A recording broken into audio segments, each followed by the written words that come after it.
Estamos con el historiador.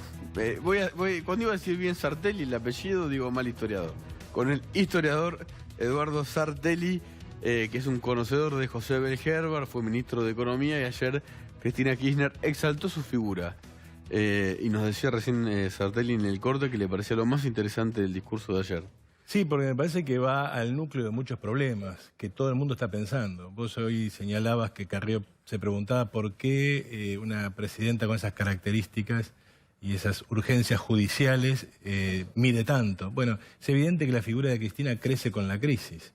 Y el nombre Bell Herbert, de alguna manera, nuclea un montón de expectativas. A ver, para la gente joven que nos está mirando, o la gente que no sabe quién fue José Bell Herbert, ¿quién fue?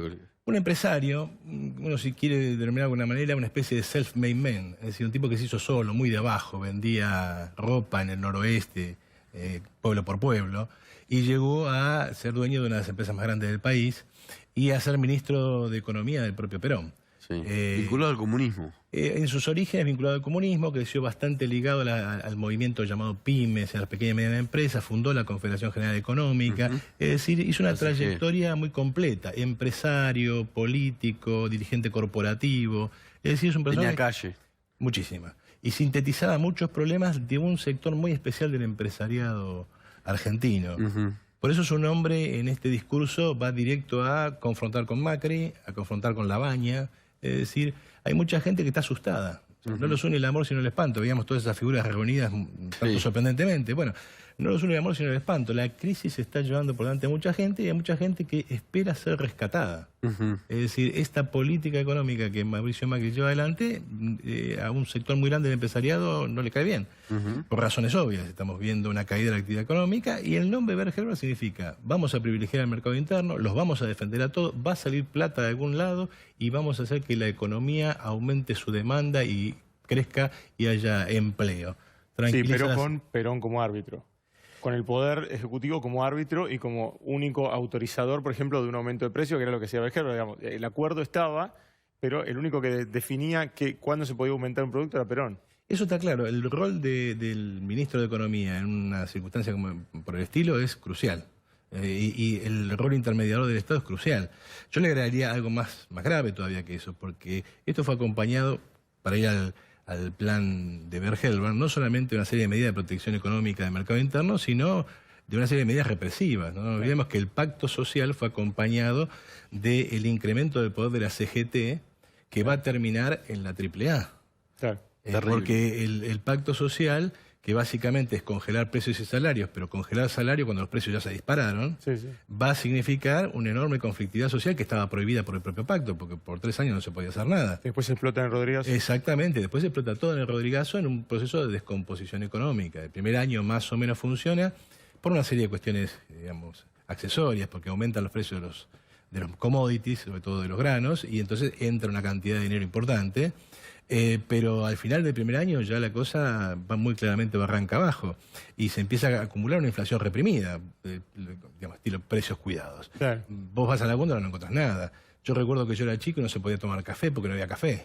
Entonces yo recuerdo que tomábamos cascarilla, que yo nunca supe qué era, que era una cosa que servía y parecía, parecía café. Pero porque las cosas no estaban, las mercancías no estaban, porque nadie te vendía los precios. Claro. Eduardo. Perdón, ¿cómo puede ser que estemos de vuelta en el mismo momento? Es recurrente. Si vos ves la economía argentina, es recurrente. Y es toda la clase empresaria la que hace el mismo movimiento. Por un lado, digamos, liberación de mecanismos de control del Estado, etcétera, etcétera, cuando las cosas más o menos funcionan, cuando el campo trae plata y aumenta la retención, y por otro lado, cuando la cosa se empieza a angostar, protegeme, recorta, y vamos a una política de tipo de gestión de la economía. Ya lo vimos hacia el final de Cristina. Pero es matemático. La Argentina explota cada 7 o 10 años y se enfrenta a este problema cada 7 o 10 años. 75, 82, 89, 2001, 2008, 2018. Pare, por favor. Ahora, sí, me preguntaba por la figura de los empresarios. La presidenta dijo algo así como hacen falta empresarios como ese. Y me gustaría que nos ayude a historizar si en algún momento cambió el empresariado o la concepción del rol del empresario en la Argentina? Porque lo que sin dudas cambia es el discurso de la política y de los dirigentes políticos con respecto a los empresarios. Por un lado, le tienden puentes que ayuden al impulso del país, y por otro lado aparecen muy rápidamente demonizados. ¿Cambió algo históricamente en cuanto al empresariado? La dinámica del mundo de la política en relación a los empresarios siempre está muy atada a la coyuntura política. El discurso puede variar, incluso ser muy contradictorio con la realidad. Pero no es que cambió el empresario sigue persiguiendo los mismos Por fines. empezar, si vos recordás a Cristina, también lo podemos ver en Mauricio. Digamos, hay confrontaciones públicas que después en privado no existen, ¿no? Claro. Por lo tanto, el discurso siempre... Pero lo que sí es interesante ver es esta oscilación en relación al rol que se le da a los empresarios, pero también a lo que los empresarios piden. Porque estamos viendo ahora, detrás de Bert Helbert, un nombre muy extraño para los últimos tiempos, Sí. a un montón de gente que se supone que no está ahí. ¿Pero qué están pidiendo? Y están pidiendo lo que un Bert Helbert le puede dar. Lo que de alguna manera Labaña insinuó. Es decir, acá vamos a volver al primer Néstor, a proteger el mercado interno. El problema es con qué plata se hace eso. Claro. No tenés la soja. La soja está bajando incluso Sí, por... menos de $300. Cristina le dejó una bomba a Mauricio, arreglate. Vos tenés que vender, vos tenés que exportar, si Claro. no, no podés. Ahora, Mauricio recibió la bomba y ¿qué hizo? La enfrió con 100.000 millones de dólares. Ahora, ya deuda no puede sacar más. No. La pregunta es, ¿con qué sostenés esto? Ahora, históricamente, yo hoy leía la columna de un referente, que es Roberto Cortés Conde, historiador económico muy conocido.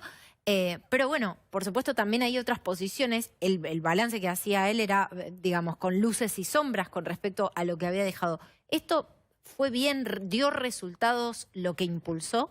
No, el problema es que no puede dar resultado. O sea, no hay forma de que esto dé resultado, como tampoco puede dar resultado la solución Cortés Conde. Es decir, acá hay dos oscilaciones, digamos, porque la grieta económica. Protegemos el mercado interno, eso nos lleva a una economía más o menos ineficiente que no puede exportar, va a sobrevivir mientras entre soja o algún producto que traiga dólares, o va a sobrevivir mientras vos puedas pedir plata. Cuando se te acaba eso, viene la realidad. La Argentina no puede vivir de esa manera y entonces hay que empezar a achicar. Y ahí es donde empieza esa política de tratar de salvar algo de la debacle. El ciclo es muy claramente visible. Ahora, ni la política proteccionista le da a la Argentina una proyección internacional, porque finalmente consiste en me quedo con esto que tengo acá y trato de evitar que me lo saquen, ni la política liberal, porque ¿qué sería ser liberal en Argentina? Suponete que Sper gana las elecciones, que Milei gana las elecciones, e impone una política liberal a rajatabla. A la Argentina le sobran 20 millones de habitantes, porque lo único que funciona en la Argentina es el campo. La Argentina es un país muy complejo, es un país que es agrario y no lo sabe. Es decir, la masa de la población vive de la industria, de los servicios, vive en la ciudad. Cuando Cristina decía que la soja era un yuyo, era un poco escandaloso que una presidenta que vivía de eso, además, dijera eso. Claro. Pero a nadie le llamó la atención. ¿Por qué? Porque nadie sabe lo que es el campo en la Argentina. Ahora, si vos decís, quiero que la Argentina sea eficiente, entonces, ¿qué es eficiente? El campo, listo. Entonces, el resto lo sacamos. Sí, después tenía un discurso más industrialista, pero en las escuchas telefónicas que se conocieron vinculadas a Parrilli, hay una muy interesante donde ella dice, al final no pudimos industrializar un carajo. Porque es la verdad. O sea, ¿qué es lo que viste crecer? Agarrá cualquier empresa argentina, la más exitosa de todas, Techin, es una pyme a escala mundial. O sea, la Argentina a escala mundial no existe. Es más, se achica a medida que pasa el tiempo. No porque la Argentina deje de crecer, sino porque crece muy poco mientras el resto del mundo crece. Claro. Entonces el resultado es que vos cada vez tenés menos con lo cual enfrentar una competencia cada vez más grave. Y el resultado es que el país, la Argentina, está en una situación muy grave, y no es de ahora, no es Cristina, no es Mauricio. Es una Hace cosa, 70 años. por lo menos. Uno podría fecharlo más o menos en torno al segundo gobierno de Perón, pero no por Perón, sino por un hecho más sencillo. La Argentina es un país agrario, eso es lo único que funciona, con una renta muy grande, poca población, una serie de ventajas, creció mucho toda una economía que tiene un enorme poder social. Es decir, ¿por qué gana siempre el peronismo? Porque la masa de la población es urbana, depende de los servicios, la industria, no el campo. El resultado es que eso se va a defender cuando lo quieras atacar. Pero eso no es eficiente. Vive de lo otro. El resultado es que vos no podés hacer un ajuste porque tenés que destruir el país. Pero tampoco podés vivir solo del campo. Entonces hay un empate que lleva a la economía argentina a un ciclo permanente en el cual la Argentina se va erosionando cada vez más. Ahora, podría, siempre nos viene bastante mal, especialmente en la historia de América Latina y considerando lo que pasa en algunos otros lugares de la región, pensar en los milagros, ¿no? Pero ¿podría algo así como una gran sorpresa o un gran cataclismo como Vaca Muerta, como boom energético, cambiar también la historia de nuestro país en ese sentido? En economía milagros no hay. Hay una cuestión sencilla. Si vos querés crecer, tenés que tener la misma productividad por lo menos que tus competidores. Si no tenés menos productividad que eso, no competís. El punto ¿cuál es? Que Vaca Muerta, ¿qué te puede dar? Y te puede dar un respiro, como en su momento la política petrolera de Frondizi, que logró el autoabastecimiento interno y hizo que la Argentina no tuviera que gastar tantos dólares importando petróleo. Entonces tenías más gasto interno. Bueno, eventualmente podrías hasta exportar en este caso, ¿no? Sí, pero eso le agregaría un poco más. El problema grave de Argentina es la industria argentina, que es una industria obsoleta. Sí. Argentina es una industria chatarra. Está muy bueno hablar con usted porque siempre vienen economistas. Usted es profesor de historia, pero entiendo que especializado en la economía. Y siempre queda como muy claro cuál es, o la mayoría de las voces, y vienen de distintos signo político o ideología, siempre está como muy claro cuál es el problema. ¿Hay alguna comparación de otro país en el mundo que haya tenido este mismo problema para intentar ver cuál puede ser la solución? A ver, soluciones hay. Todo tiene solución, ¿sí? El problema es que uno acepte cuál es el problema.